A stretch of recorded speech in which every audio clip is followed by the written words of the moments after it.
We don't have to tell you this. Lots of people are losing their jobs, taking pay cuts, and being asked to make huge sacrifices. Yeah, but up in Albany, politicians are using more taxpayer money to help them run their offices. Fox 5's John Deutzman went to the Capitol to check things out.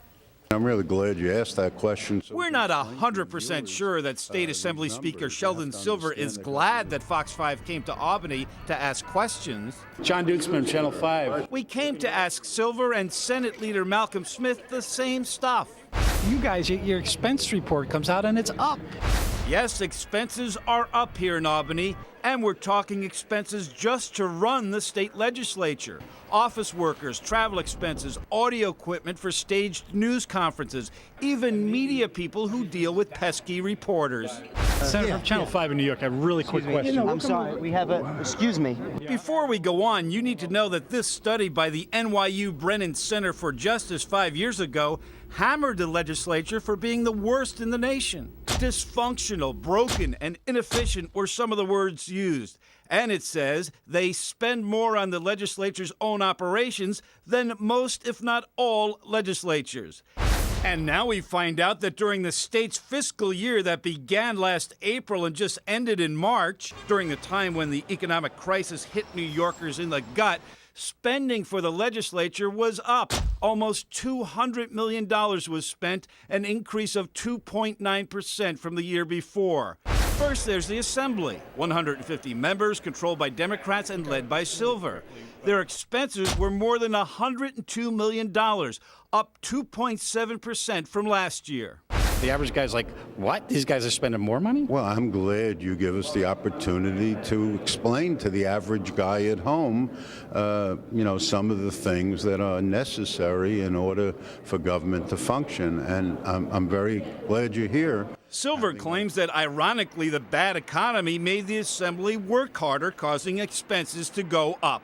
In this economic crisis, it means being here more, being in session more, and that provides for mandatory expenditures. Travel expenses for the Assembly were more than $2,600,000, up 14%.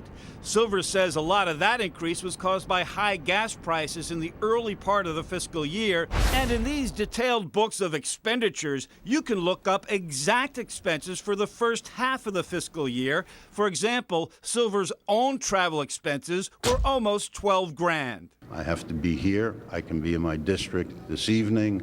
We have to get there efficiently, meet the constituents, let them know what's going on, and hear from them what they want.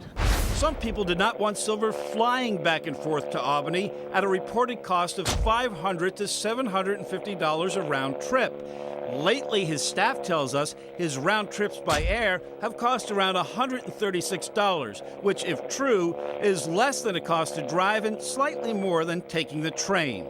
Silver's office expenses for just half of the fiscal year were more than $774,000. Any final promise to the people in New York as far as these expenses? Will they go down further the next fiscal year? The promise we make to the people in New York will run this government as efficiently as we can within the limits of the Constitution. Senator Malcolm Smith and the Democrats just took over the Senate in January towards the end of the fiscal year. Spending for the 62-member Senate was $95,464,000, up 3.1% from last year. Smith blames his predecessors. New Yorkers are losing their jobs, being asked to sacrifice, and you guys, your expense report comes out and it's up. Yeah, that's the basically from the fiscal year, and we only took over in January. And if you look at our numbers, we actually laid off 200 people from the Senate, and you can get a chart of that. And we actually cut our budget by $8 million. Finally, there's a lot of interesting discoveries in the little book of expenditures, like the fact that Sheldon Silver has a speechwriter who makes more than $98,000 a year. A day like today, I can wind up giving 3 speeches within a 2-hour period. Ask not what your country can do for you. Ask what you can do for your country. We figured that guys like President Kennedy had a speechwriter. The Assembly is prepared to reverse today's decision by the MTA and prevent massive fare hikes and service cuts from going into effect. We didn't know Sheldon Silver had one. All we can do is make trips up to Albany from time to time to keep an eye on things. By the way, we drove up here, 300-mile round trip, all in one day, and it did not cost the taxpayers one dime. I'm John Deutzman, Fox 5 News. We have put together tons of information about spending in Albany so that you can do your own investigating, and you can see who the top 10 spenders are by logging on to our website, myfoxny.com. Click on Investigations.